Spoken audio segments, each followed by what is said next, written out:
So yun guys, nandito tayo sa isang shop natin mga boss.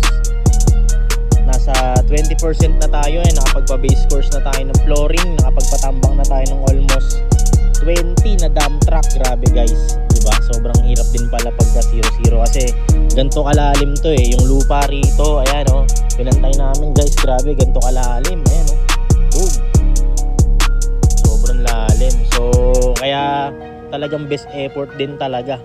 Okay, so ito yung shop which is nasa 330 square meter yan mga bossing. So ayan, eto nandito na yung mga ibang unit natin. So eto magpapakonstruct na rin tayo.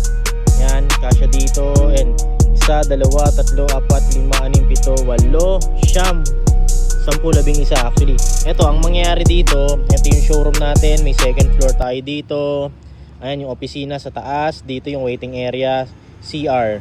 And then dito yung showroom natin. Okay, so hanggang dito yung showroom. Okay, then yung dito may loop tayo dito sa taas. Tapos yun meron tayong mga commercial dun sa unahan. Ayan, and then dito sila June, mga mechanical area natin. May naka-lifter din dito. Then dito yung ibang waiting area ng nagpapagawa. Para naka-subdivide tayo, medyo mas galingan natin dito, mas malinis. Okay, so ayan, pakita natin sa kanilang lahat yung 0% to 10% na. Ayan. Okay, so tuloy-tuloy na tayo guys. So dito tayo. Tuloy lang mga boss. Ayun, yung isang jet ski natin, kainan na sila. Let's go.